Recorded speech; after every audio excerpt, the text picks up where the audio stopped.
check natin to kung ano. Hindi naman. Namamatay daw eh. Oh my. Tayin natin yung pressure.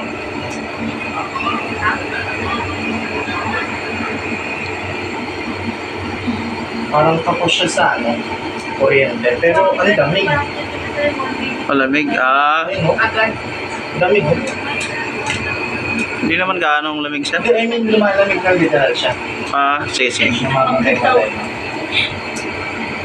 Tsaka pa, Ayun, namatay. Oh. Control yung may problema eh.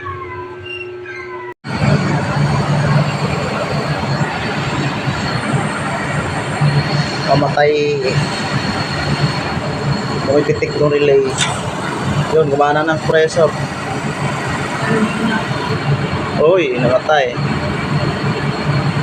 Under yung relay, yung pressure, tapos namamatay.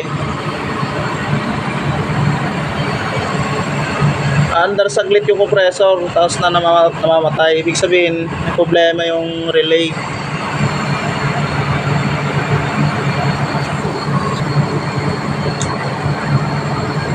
Mahirap hanapin yung relay na yan. Yun, namatay na lang buo. Namatay na talaga. Ganun pala siya. Kulang sa linis, master. Ayun.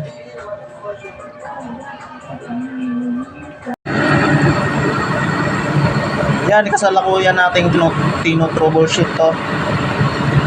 Tingnan natin kung mamamatay pa.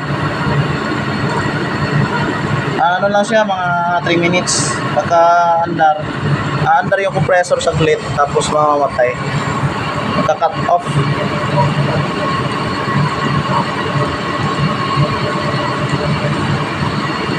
Ayun, naka 20 degrees Celsius. Yun, may ikot under. Kaso nga lang namamatay.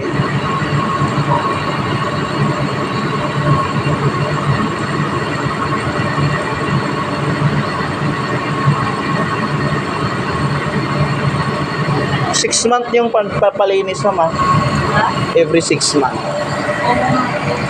Kasi pang taon na to nagpo-protect na yung aircon niya, nasisira.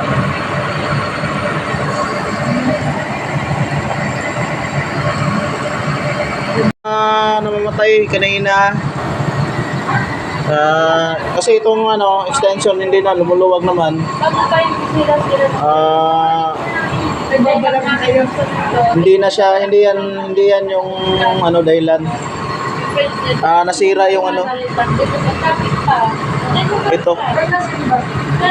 ito yung nasira, namamatay.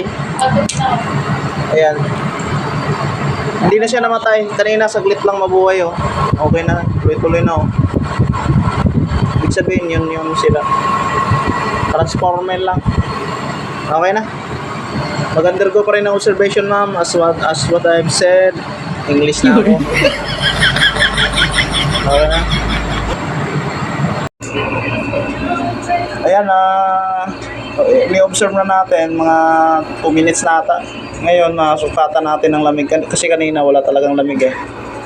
Ayan, maabot ng 16 degree. Ibig sabihin, ayan, 16 degrees.